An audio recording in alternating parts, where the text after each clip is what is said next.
What if a single breath could disarm a manipulator without raising your voice, winning an argument, or sacrificing your peace?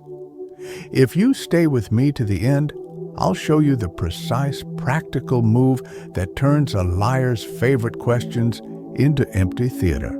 And I'll prove it in situations you already know too well, from the meeting room to your living room. Keep this thread in your hand, because we will tug it again when the scene becomes most tangled. Before we begin, a humane boundary. This is education, not personal advice. Lives are specific, histories are heavy, and your choices deserve care and context. Consider these ideas a compass, not a command. Consult wise friends, skilled counselors, and qualified professionals when the path forks and the terrain is dangerous. Words look weightless, but they are architecture. Some sentences are like load-bearing columns. They hold up the whole room of a relationship. Others are painted facades hiding fractures behind plaster. Most of us learn this only when a ceiling groans above us and dust starts to fall. We rush to prop it with anything at hand. Apologies we don't owe, explanations we don't believe, promises we cannot keep. A Stoic doesn't deny the ceiling. A Stoic studies the plan. In the ancient language, an impression is what arrives uninvited. Someone's tone, a tilted eyebrow, a carefully innocent question. The catastrophe rarely lies in the impression itself. It enters when we give premature assent, when we swallow the framing without inspecting it, when we let a borrowed narrative redraft our judgment. Manipulative questions trade in that haste. They do not ask to know, they ask to steer. Consider why this matters so urgently now. We live in the most conversational century in history. Messages atomized into your pocket. Loops of reaction measured in minutes. Performances rewarded with attention, and attention traded for influence. In such a market, a liar's best tool is not a complex plot, but a simple frame. Why are you so dramatic? Does not dispute a fact. It relocates the scene. Do you even trust me? Does not clear behavior. It requests blind credit. What do you want me to say? Does not seek understanding. It hands the pen to you to write the apology you've been waiting to hear. Can we just move on? Does not mend. It jumps the staircase and calls it flying. Are you really going to throw everything away over this? Does not honor the cost of harm. It paints boundaries as betrayal. None of these require a single counterfact. They ask only for your assent to their stage. Stoicism is often caricatured as emotional frost or silent endurance. That is a child's drawing of marble statues. The real discipline is lively and precise. Bring attention to the present impression. Test it like a craftsman tapping stone. Choose your response according to nature, which is to say, according to reason, justice, courage, and temperance. When Marcus spoke about keeping the ruling faculty sovereign, he was not recommending indifference to wrongdoing. He was insisting that you refuse to outsource your judgment to anyone who benefits from your confusion. If this still feels abstract, let's walk into a room where the air is warm with ordinary life and see how the architecture fails and how it can be rebuilt. A preventable downfall first. Years ago, a capable operations lead, we'll call her Lynn, managed budgets with a kindness that colleagues trusted. She was not naive. She simply believed that clear numbers protected clear relationships. Then came a partnership with a charismatic contractor who arrived late and left early, but made up for it with charm and a confetti of promises. When invoices didn't match deliverables, Lynn asked ordinary, traceable questions. The response was not denial. It was a smile and a sentence she would hear in 3 different forms over 3 different weeks. You're making a bigger deal than it is. You're being emotional about this. Why are you so dramatic? If you diagram those sentences, none of them touch the ledger. They draw a red circle around Lynn's composure. The first time, she explained softly that she was simply trying to reconcile dates. The second time, she laughed because colleagues were around and she wanted to keep the mood clean.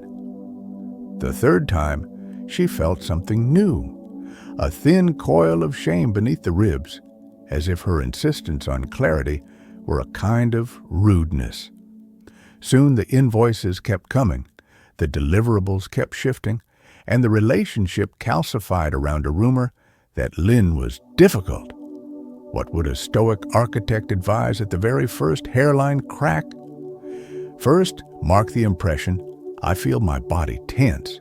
That tension is not proof of guilt. Second, examine the proposed frame. The conversation has migrated from numbers to my temperament without crossing any bridge of logic.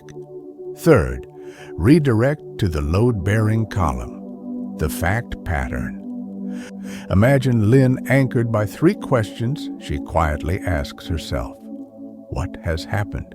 What is demanded of me by justice? What is within my control to say or do with steadiness? Her reply then becomes a mirror, not a duel. The ledger shows invoice 27 is dated the 10th, and the work log notes no hours that week. I'm not discussing anyone's tone, including mine. I'm discussing the mismatch. Say it clearly, and a frame dissolves. Not always at once.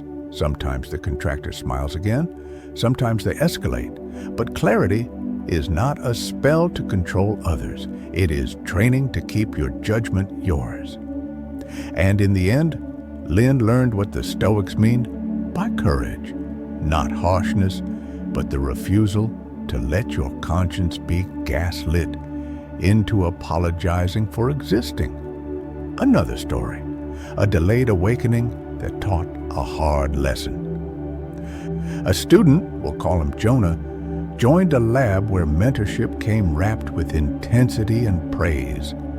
The lead researcher championed him in meetings and texted him at midnight about the beautiful future of their projects. When a data irregularity appeared, Jonah reported his concerns. The reply looked heartfelt.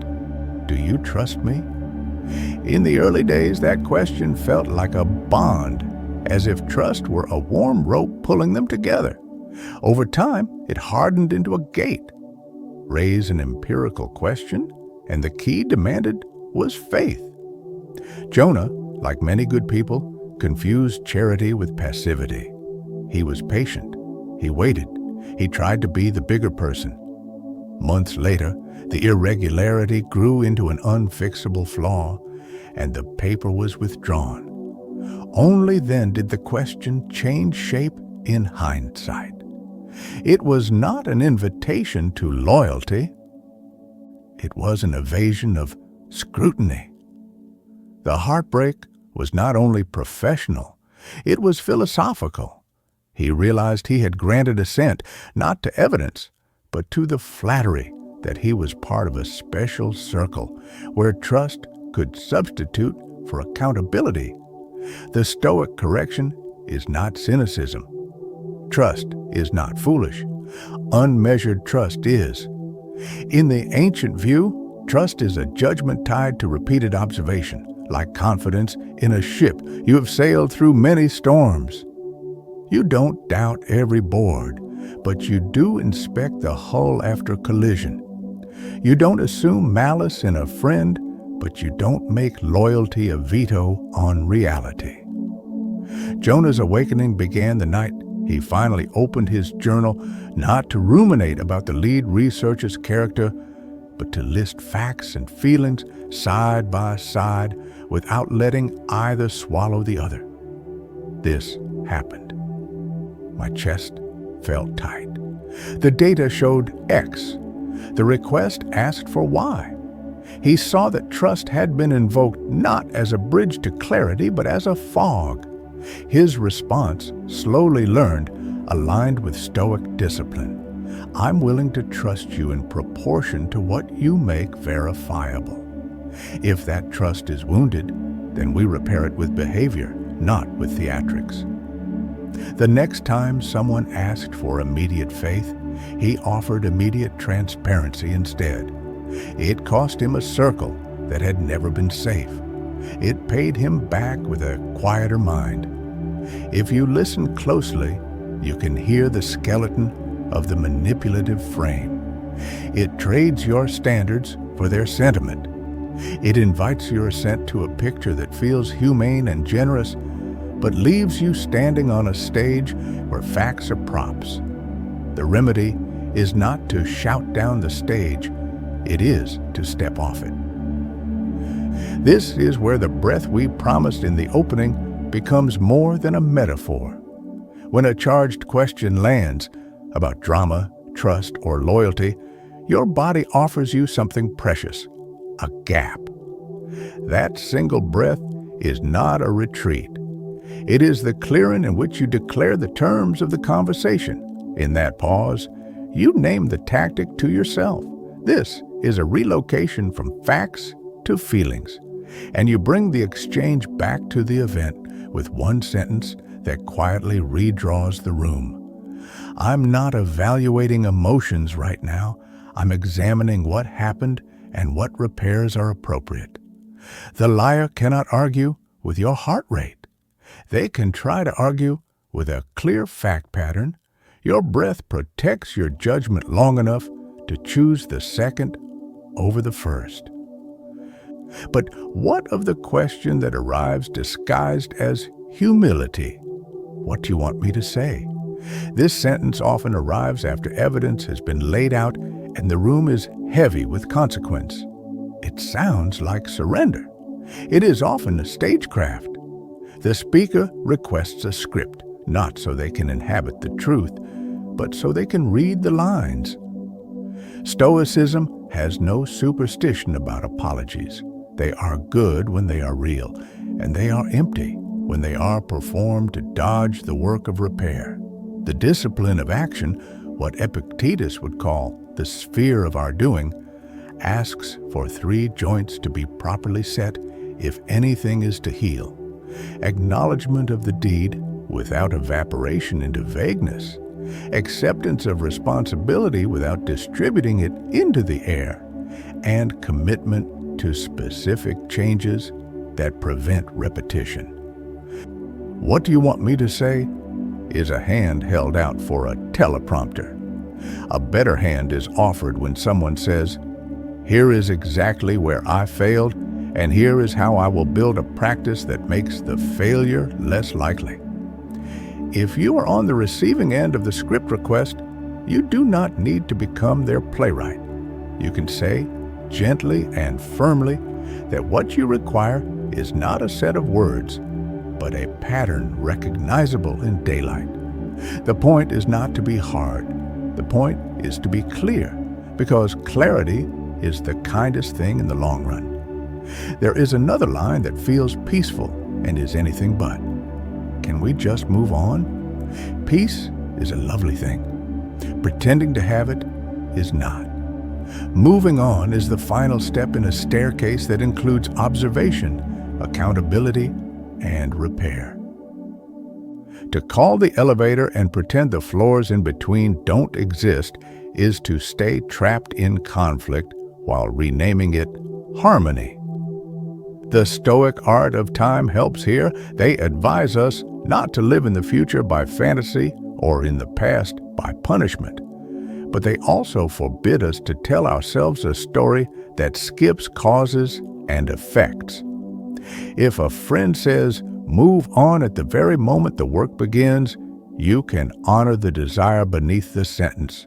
Who doesn't want relief? While protecting the structure that makes relief possible. You can say, again without theatrics, that you will be ready to continue together once cause and effect have been faced, not as a ceremony of shame, but as a shared commitment to truth. Truth is not a courtroom. It is a lighthouse. It doesn't argue with the rocks. It illuminates them so you can steer. The next time someone insists on moving on as a way to avoid the rocks, you will remember the sailor's law. It is better to lose an hour than to lose the ship. And then comes the emotional nuke. Are you really going to throw everything away over this? That sentence is not a question. It is a portrait, and in the portrait, you are the arsonist holding a match in front of a house that, by implication, someone else built with love. Stoicism refuses this canvas. It asks, what is the everything that is being invoked? If everything includes trust, dignity, and reality itself, who has been throwing those things away by making them optional? Boundaries are not betrayals. A boundary is a line that protects what is fundamental to a life that can be lived with self-respect. In architectural terms, boundaries are the weight-bearing walls. People can rearrange furniture without permission. They cannot remove a wall and then ask why the roof has sagged. When you hear the everything question, you can grieve what is real: history, memories, the sweetness that once was, and still refuse the trick that equates your boundary with destruction. A boundary does not end a relationship. The refusal to honor it does. A transformation journey now to show how this looks in motion and not only in theory.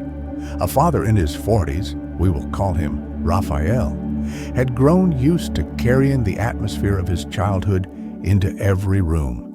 Make peace fast, keep the tone light, shrink your needs. In his marriage, this became a glittering skill that hid a slow leak. When conflicts arose, he would rush to, "We're good, right?" without walking through the steps that make good things durable. His partner learned to despair in silence. The wake-up did not come from a dramatic rupture. It came from the moment his 12-year-old asked a question after watching them circle the same unresolved conversation. Is being okay the same as being honest? That night, Raphael walked alone and admitted to himself that the habit that once kept him safe now kept his home superficial. He began a practice that looked so small it is easy to underestimate. Whenever tension rose and the old reflex whispered, "Move on," he took a breath, named what was happening aloud without accusation, and asked for one concrete action both could agree on before they resumed ordinary life. The first dozen times, he trembled. The 20th time, he felt stronger. The 50th time, his partner stopped bracing for a performance and started meeting him at the table. There were relapses. He learned that courage is not the absence of reflex, but the persistence of practice. What changed was not the volume of their voices. It was the architecture of their conversations. He did not become a new person overnight. He became slightly more honest every week, and honest people build rooms you can live in. To keep our footing, let's zoom out and put the Stoic disciplines in plain English next to these familiar traps. They advise 3 spheres of training: judgment, action, and desire. Judgment is the capacity to see what is actually in front of you.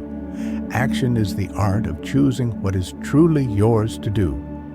Desire is the tuning of your attachments, so that you love what is reliable and let go of what is not. Manipulative questions target all 3. They blur judgment by shifting the scene from what happened to how you feel about what happened, as if feelings could reverse cause and effect. They paralyze action by demanding that you prove a virtue, trust, loyalty, forgiveness, before a single repair is made, which is like demanding that a bridge carry the weight of traffic before its cables are hung.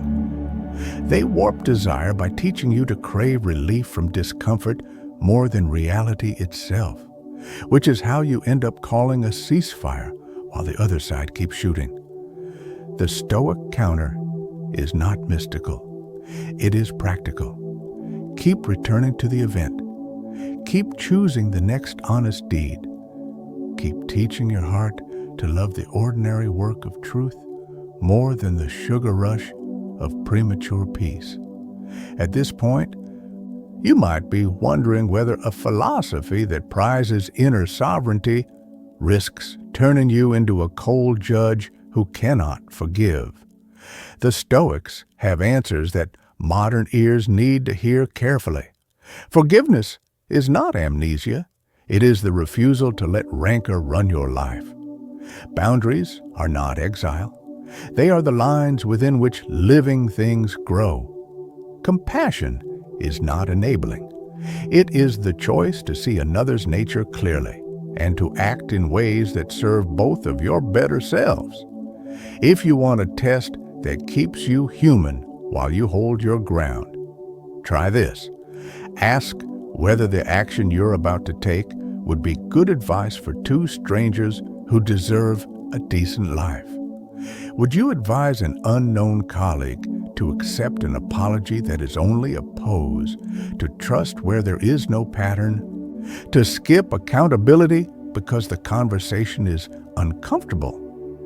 The answer you give to imaginary strangers will often be kinder and sterner than the answer you give yourself.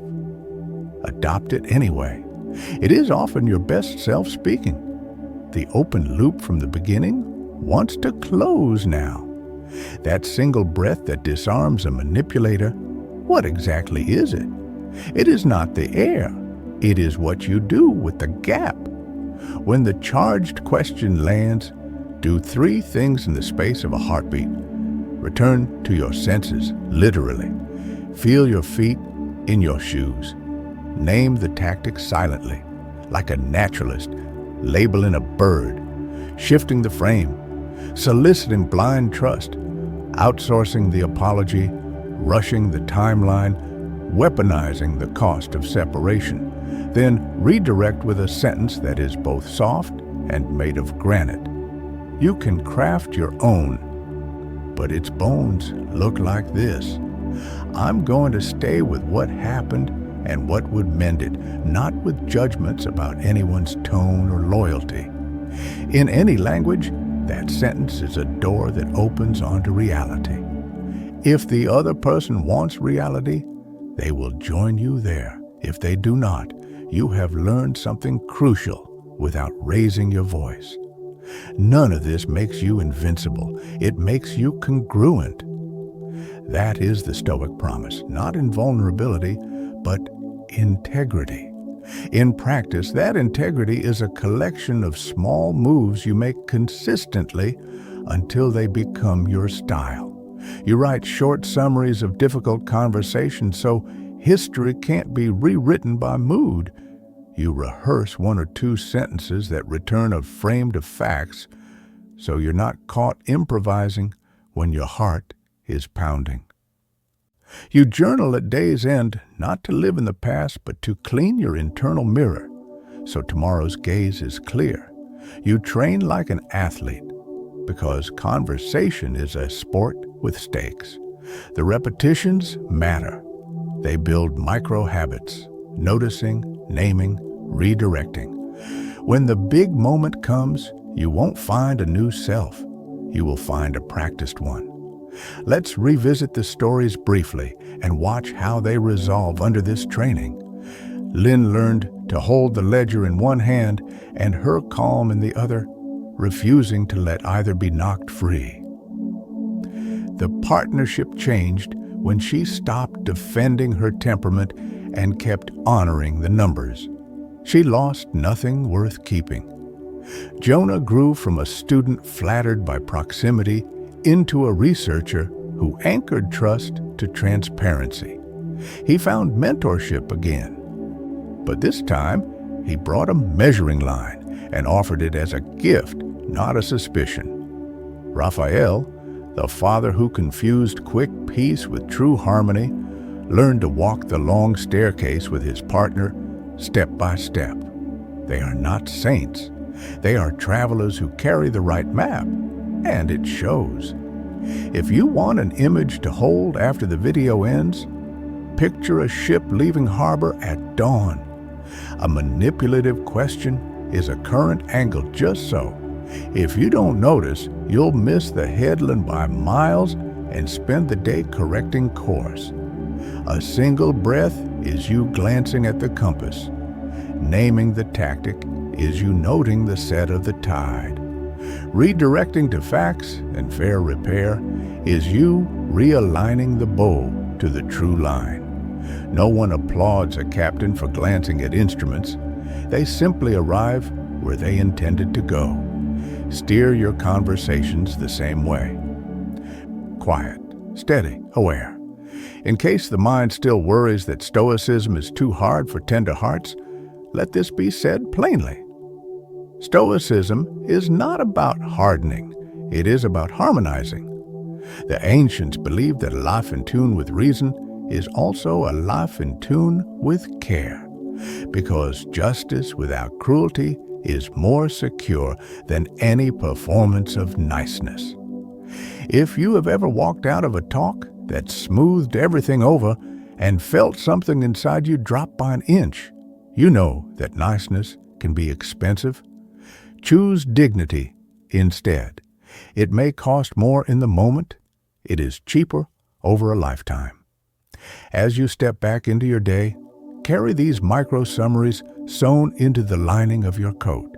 When the frame shifts to your temperament, bring it back to what happened.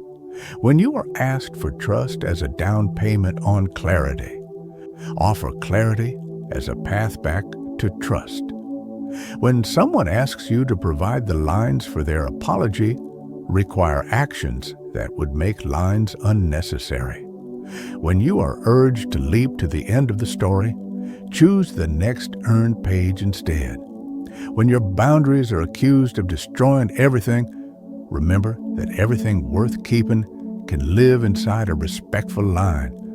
We began with a promise, and we've kept it. One breath, one naming, one redirection. Try it once this week when stakes are low, perhaps over a small misunderstanding about a missed call or a household chore. Don't make it a showdown. Make it a rehearsal. Speak in a voice you would want used with you, clear, unhurried, neither cold nor cloying. Watch what happens to the room. A surprising number of people, when offered a steady frame, step into it with relief. Some will refuse. For them, your gentleness will be the distance you keep. That, too, is a kind of peace. There is a next chapter to this work, and it is not about liars at all. It is about building a culture of truth in your circles so that manipulative questions feel as out of place as a shout in a library. The next time we meet, we can walk through the craft of repair, how to apologize in a way that actually rebuilds load-bearing walls, how to receive an apology without performing either sainthood or suspicion, how to write agreements that keep memory honest and hope realistic.